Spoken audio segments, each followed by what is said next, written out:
today because currently in the state of Maryland, we need a state-run women's pre-release center. We need a state-run women's pre-release center because currently women, the state of Maryland has not allocated the necessary resources to operate a pre-release center. I got 8 years for 2 misdemeanors, and it was for heroin. I had possession and paraphernalia. It was my first-time offender, and I just figured it would probably be better if maybe I went somewhere else and worked it out, got a job, and got on my feet before going home with nothing. I heard 1 week I was getting out, and next thing I know, I'm home. But just like with the children, and it had been so long since I had even touched somebody else that I remember one time in a church, they had a church setting, somebody hugged me. And like I was shocked, like I wanted to jump back because I haven't touched anybody in so long. Wow, sorry. But then you go home to your kid and you don't even want to be touched by anybody. While I was incarcerated, my kids bounced around. My mom took care of them for a little while. My mom got really, really sick. They went to stay with my dad for a little while, and the day I was released, before I got home to my home address, my kids were sitting on my front porch waiting for me. Yeah. And I mean, I say that, but that's kind of scary because I got kicked out of MCIW with nothing but a Coke and a smile. Like, hey, all right, don't come back now, you hear? I wasn't ready for kids. Like, what was I supposed to do with them? How was I supposed to feed them? Where were the clothes and stuff supposed to come from? So that was stressful, you know, figuring that out. Like, they beat me home. When I got up to my front porch, they were like, hey, and I'm like, wait. So, yeah. As from 2016 to 2017, I served as the ILC for Warden Chippendale, which was her inmate liaison, counsel for A East. And as such, I was responsible, well, not responsible, but I actually spoke for all the women that were on A East. And what I did was a study that showed that the classification, I went around to each woman on the compound and basically did my own survey.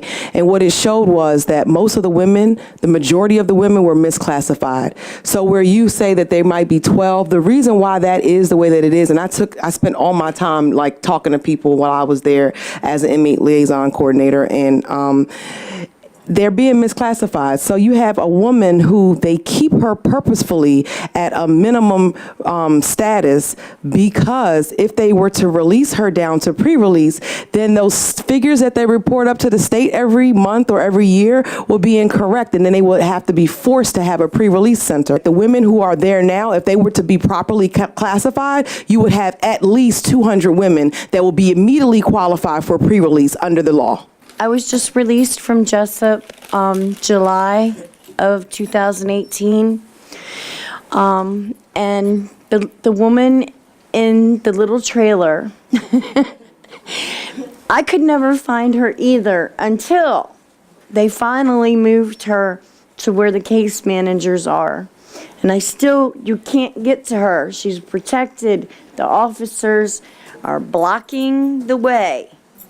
So the only way I got to her was when they gave me a transitional class, which consisted of some people telling me about GI Medical and a folder that had like nothing that helped me whatsoever. But the lady came in the room and I had to grab her.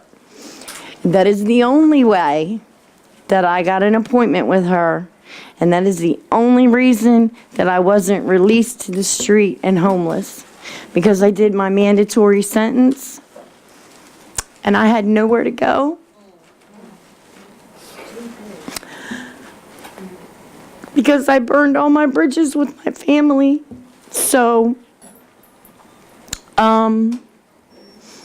she was able to get me into a program in the city called Penn North. And that's the only reason that I had a place to go to. But I had to fight to get to her. I'm an example of second chances. but I was fortunate enough to be able to make it to a pre-release center. Pre-release, also known as halfway houses, are a circumstances and a condition that prepares you. You are pre-release. You're getting ready to exit. You need some tools. You've been addicted to drugs all your life. It's nowhere in the world you can come back out here without the tools that you need. And it's about time that the Department of Corrections say we have an issue. We have a Title IX issue. How can you have 0 pre-release centers for women and have them for men? What's so special about our male population? Sure, they are a larger population, but do they deserve tools and women don't? I was a recipient of work release, and it was greatly different for me. I had an opportunity to go through the system, get a job, come home with a foothold, opportunities to a lot of different things that you ladies weren't afforded. When they first told me about this, I was blown away because I couldn't believe that they didn't have these things for women. And I was trying to figure out what were they doing to our women and why they didn't have access to work release. I was shocked. I couldn't believe it because these are the things that we need coming back into the community that gives us a foothold, that gives us a chance to interact with our families and work and also pay taxes and get back to a regular life and not to have the help that's needed to be thrown back on the street. You're just asking for trouble. So a woman's work release center is definitely needed. This piece of paper, I balled it up. Is it trash?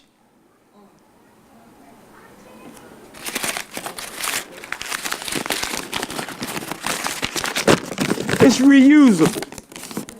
Why can't our women be reusable? Why can't we integrate them back into the mainstream of society like they did us?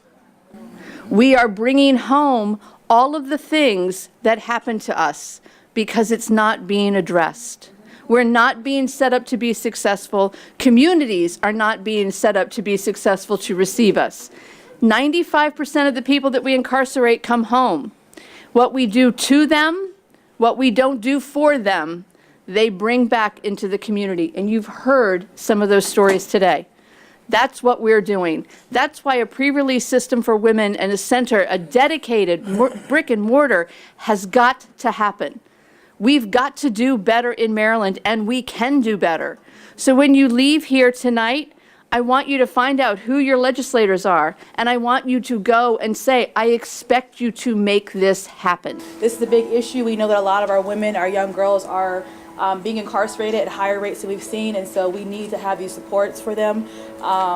Women are the primary caretakers in their families, and so if we can't make them whole, make women whole, make everyone whole when they leave prison, but especially, our primary caretakers, what does that mean for our next generation of children and youth? So I'm happy to support this. I went to the Montgomery County Pre-Release Center today and was very impressed by what I saw. But most importantly, the thing I want to share with you is that those same services need to be in each and every county in this state. So I hope that does happen, and I hope starting here and now that we can eventually do that. So much happens in this world that is wrong, and that we don't have control over it. But we can, in Maryland, do something right this 90 days. All right, now. We can change the lives of people.